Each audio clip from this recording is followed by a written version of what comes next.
முன்னாள் அமைச்சர் சி.வி. சண்முகம் விழுப்புரம் அதிமுக அலுவலகத்திற்கு செல்ல தடை ஏற்படுத்தப்பட்டுள்ள நிலையில் சென்னை புறப்பட்டிருக்கிறாரு. இது குறித்த கூடுதல் தகவல்களை செய்தியாளர் கோபிநாத் வழங்கிட கேட்கலாம். கோபிநாத், நம்ம சற்று நேரத்துக்கு முன்னாடி பார்த்தோம், அங்க சிவிஎஸ் ஆதரவாளர்கள் தரப்புலையும் போலீசாருக்கு இடையிலையும் ஒரு தள்ளுமுள்ளி ஏற்பட்டிருந்தது. இப்ப சிவிஎஸ் அவர்கள் சென்னை புறப்பட்டிருக்காருன்னா அங்க என்ன நிலவரம்? ஏதேனும் அசம்பாவிதம் நடக்காமல் இருக்கிறதுக்காக இந்த முடிவா? என்ன நிலவரம்? விழுப்புரம் சென்னை தேசிய நெடுஞ்சாலையில விழுப்புரம் நகர எல்லையில ஒட்டி பத்தினா அதிமுக மாவட்ட அலுவலகம் ரொம்ப வருஷமா இயங்கிட்டு இருக்குங்க. கடந்த சட்டமன்ற தேர்தலில் மயிலம் சட்டமன்ற தொகுதியில அதிமுக முன்னாள் அமைச்சர் சி.வி. சண்முகம் போட்டியிட்டு தேர்வாகி அவரு கடந்த சட்டமன்ற கூட்டத்தொடரில் தாவேகாவுக்கு ஆதரவு நிலைப்பாடு எடுத்து சட்டமன்றத்தில் அவர் வாக்களிச்சாரு. இதனால அதிமுக பொதுச் செயலாளர் எடப்பாடி பழனிசாமி அவரோட மாவட்ட செயலாளர் பொறுப்பிலிருந்து அவரை விடுவித்து புதிய மாவட்ட செயலாளர் பசுபதி என்பவரை நியமித்தார். இந்த பசுபதி பார்த்தீங்கன்னா ஏற்கனவே நகர செயலாளர் பொறுப்பு வகித்து வந்தோம். இந்நிலையில நேற்று இருந்து ஒரு மனு கொடுக்கிறாங்க புதிய மாவட்ட செயலாளர் காவல்துறை கங்காளம் பார்த்தேன்.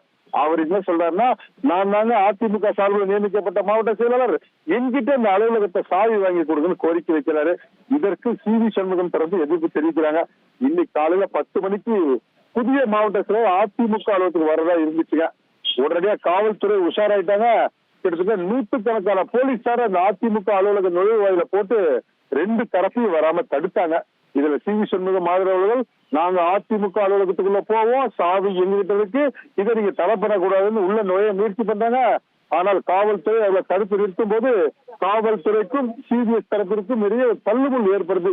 பதற்றமான சூழலை தொடர்ந்து விதிச்சுங்கள கூடுதல் காவல்துறை பாதுகாப்புல போட்டு இந்த இடத்துல அவர் அமைதி நிறைவேற்றுறாங்க. ஒரு பக்கம் பசுபதி தயாரா இருக்காரு அதிமுக போக. இந்த தகவல் அறிந்த திண்டிவனம் வீட்டில் இருந்த அதிமுக முன்னாள் அமைச்சர் சி.வி. சண்முகம் விழுப்புரத்துக்கு வந்துட்டாருங்க. காவல்துறை உடனே உஷாராகி அவரையும் விழுப்புரம் நகரத்துக்குள்ள உள்ள கூடாதுன்னு முடிவு பண்ணாங்க. ஏஎஸ்பி தலைமையில, கோட்டக்குப்பம் டிஎஸ்பி தலைமையில 100கணக்கான போலீசார் இந்த அதிமுக அருகே இருக்க அலுவலகம் அருகே இருக்கக்கூடிய விழுப்புரம் நகர எல்லையெல்லாம் அவரை தடுக்கிறதுக்கு தயாராயிட்டாங்க. இந்த தகவல் ஆர்டிஓக்கு போச்சுங்க. ஆர்டிஓ என்ன சொல்றாருன்னா, 2 தரப்பையும் யாருக்கு அலுவலகம் என்பதை திங்கட்கிழமை பேசிக்கலாம், இப்ப எந்த பிரச்சனையும் வேண்டாம்னு சொல்லி ஆர்டிஓ ஒரு உத்தரவு போடுறாரு. காவல்துறை இந்த சி.வி. சண்முகத்தை தெரிவிக்கிறாங்க. அதனை ஏற்று தேவையில்லாமல் இங்கே அசம்பாவிதங்கள் நடைபெறுவதை தடுக்கிறதுக்காக அதிமுக முன்னாள் அமைச்சர் சி.வி. சண்முகம் தற்போது அவசர அழைப்பின் காரணமாக சென்னைக்கு புறப்பட்டு போயிருக்க தகவல் தான் பார்த்திருக்கோம். தொடர்ந்து இந்த அதிமுக அலுவலகம் காவல்துறை கட்டுப்பாட்டுல கொண்டு வந்து பூட்டு போடப்பட்டு பலத்த போலீஸ் பாதுகாப்பு போட்டிருக்காங்க. இந்த காட்சி தான் நம்ம பார்த்துட்டு இருக்கோம். 1,28,00,000 மனங்களை வென்ற தந்தி டிவி யூடியூப் சேனல். தவிர்க்க முடியாத தம்ப்நெயில், கலக்கலான கான்டென்ட்ஸ். நீங்களும் இந்த குடும்பத்தில் இணைய இப்பவே சப்ஸ்கிரைப் பண்ணுங்க. அசுரபலம் கொண்ட எங்கள் டிஜிட்டல் கரங்களில் உங்கள் விளம்பரங்களை சேர்க்க வாட்ஸ்அப் பண்ணுங்க. 8939888838. Email advtthanditv@dttv.in.